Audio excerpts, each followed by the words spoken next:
ರಾಮನಗರ ಜಿಲ್ಲೆಯಲ್ಲಿ ಬೈರಮಂಗಲದಿಂದ ಆರಂಭವಾದ ಬಿಡದಿ ಟೌನ್ಶಿಪ್ ವಿರೋಧಿ ಪಾದಯಾತ್ರೆಗೆ ಕೇಂದ್ರದ ಬೃಹತ್ ಕೈಗಾರಿಕೆ ಹಾಗೂ ಉಕ್ಕು ಖಾತೆ ಸಚಿವ ಎಚ್.ಡಿ. ಕುಮಾರಸ್ವಾಮಿ ಚಾಲನೆ ನೀಡಿದರು. ಈ ವೇಳೆ ಮಾತನಾಡಿದ ಅವರು, ರೈತಪರ ಸಮಸ್ಯೆಗಳಿಗೆ ಪರಿಹಾರ ದೊರಕಿಸುವ ದಿಕ್ಸೂಚಿಯಾಗಿರುವ ಈ ಪಾದಯಾತ್ರೆ ರಾಜ್ಯದ ಕಾಂಗ್ರೆಸ್ ಸರ್ಕಾರಕ್ಕೆ ಮರಣ ಶಾಸನವಾಗಲಿದೆ ಎಂದು ಎಚ್ಚರಿಕೆ ನೀಡಿದರು. ಬಿಡದಿ ಟೌನ್ಶಿಪ್ ಹಾಗೂ ನೈಸ್ ಯೋಜನೆಗಳು ಒಂದೇ ನಾಣ್ಯದ ಎರಡು ಮುಖಗಳಿದ್ದಂತೆ ಎಂದು ಆರೋಪಿಸಿದ ಕುಮಾರಸ್ವಾಮಿ, ಭೂಮಿ ಕಳೆದುಕೊಳ್ಳುವ ರೈತರಿಗೆ ಸೂಕ್ತ ಪರಿಹಾರ ನೀಡಬೇಕು ಎಂದು ಆಗ್ರಹಿಸಿದರು. 1 ಎಕರೆಗೆ 2 ಕೋಟಿ ರೂಪಾಯಿ ನೀಡುವುದಾಗಿ ಹೇಳಿದ್ದ ಸರ್ಕಾರ ಇದೀಗ 3 ಕೋಟಿ ರೂಪಾಯಿ ನೀಡುವುದಾಗಿ ಹೇಳುತ್ತಿದೆ. ಒಂದು ನಮ್ಮ ಮಾಧ್ಯಮದ ಸ್ನೇಹಿತರ ಮುಖಾಂತರ ಸರ್ಕಾರಕ್ಕೆ ಕೇಳ್ತಕ್ಕಂಥದ್ದು.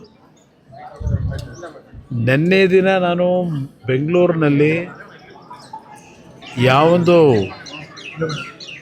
ನೈಸ್ನ ಪ್ರಾಜೆಕ್ಟ್ನ ಹೆಸರಿನಲ್ಲಿ ಬೆಂಗಳೂರು ಮೈಸೂರಿನ ಇನ್ಫ್ರಾಸ್ಟ್ರಕ್ಚರ್ ಕಾರಿಡಾರ್ನ ಹೆಸರಿನಲ್ಲಿ ಕಳೆದ 30 ವರ್ಷಗಳಿಂದ ರಸ್ತೆ ಕೆಲಸದ ಹೆಸರಿನಲ್ಲಿ ರೈತರ ಭೂಮಿನ ಲೂಟಿ ಮಾಡಿ ಹಲವಾರು ಅಮಾಯಕ ಕುಟುಂಬಗಳ ಮನೆಗಳನ್ನು ಬುಲ್ಡೋಸ್ ಮಾಡಿ ಬೀದಿಗೆ ತಂದಿಟ್ಟಿರ್ತಕ್ಕಂಥ ನೈಸ್ ಪ್ರಾಜೆಕ್ಟ್ನ ಸೂತ್ರಧಾರ ಪಾಪ ಹೇಳ್ತಾರೆ ದೇವೇಗೌಡರು ಕೂಸು ಅಂತೇಳಿ. ತಾಯಿ ಚಾಮುಂಡೇಶ್ವರಿಯ ಸನ್ನಿಧಾನದಲ್ಲಿ ನಿಂತು ಹೇಳ್ತಾ ಇದ್ದೀನಿ ಆ ಮಹಾನುಭಾವರುಗಳಿಗೆ, ದೇವೇಗೌಡರು ಆ ಒಂದು ಬೆಂಗಳೂರು ಮೈಸೂರಿನ ರಸ್ತೆ ಕೆಲಸ ಆಗಬೇಕು ಅಂತ ಹೇಳಿದ್ದು ರೈತರನ್ನ ಒಗ್ಲೆಪ್ಸಿ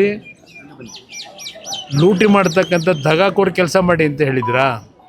ಜೆಡಿಎಸ್ ಯುವ ಘಟಕದ ರಾಜ್ಯಾಧ್ಯಕ್ಷ ನಿಖಿಲ್ ಕುಮಾರಸ್ವಾಮಿ ಮಾತನಾಡಿ, ರೈತರ ಅಸ್ತಿತ್ವ ಉಳಿಸುವವರೆಗೆ ಹೋರಾಟ ಮುಂದುವರಿಯಲಿದೆ, ಕಾನೂನಾತ್ಮಕ ಹೋರಾಟವನ್ನು ನಡೆಸಲಾಗುವುದು ಎಂದು ಭರವಸೆ ನೀಡಿದರು.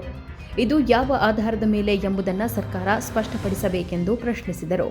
ಬಿಡದಿ ಭಾಗದಲ್ಲಿ ಹಾಲು, ರೇಷ್ಮೆ, ಮಾವು, ಅಡಿಕೆ ಹಾಗೂ ತೆಂಗು ಸೇರಿದಂತೆ ಕೃಷಿ ಚಟುವಟಿಕೆಗಳು ನಡೆಯುತ್ತಿದ್ದು, ರೈತರ ಪಿತ್ರಾರ್ಜಿತ ಆಸ್ತಿಯನ್ನು ಉಳಿಸುವುದು ಅಗತ್ಯವಾಗಿದೆ ಎಂದು ಹೇಳಿದರು. ವಿಧಾನಸಭೆ ಪ್ರತಿಪಕ್ಷ ನಾಯಕ ಆರ್. ಅಶೋಕ್ ಕೂಡ ರೈತರ ಪರವಾಗಿ ಸರ್ಕಾರದ ವಿರುದ್ಧ ಆಕ್ರೋಶ ವ್ಯಕ್ತಪಡಿಸಿದರು. ಬಿಡದಿ ಟೌನ್ಶಿಪ್ ಯೋಜನೆ ವಿರೋಧಿಸಿ ಆರಂಭವಾಗಿರುವ ಪಾದಯಾತ್ರೆ ಇದೀಗ ರಾಜಕೀಯವಾಗಿಯೂ ತೀವ್ರ ಸ್ವರೂಪ ಪಡೆದುಕೊಂಡಿದ್ದು, ರೈತರ ಹೋರಾಟಕ್ಕೆ ಬಿಜೆಪಿ ಮತ್ತು ಜೆಡಿಎಸ್ ಬೆಂಬಲ ವ್ಯಕ್ತಪಡಿಸಿವೆ. ಬೋಸಮ್ಮ, ಪ್ರಗತಿ ಟಿವಿ, ಬಿಡದಿ. ಕಾನೂನಂತೆ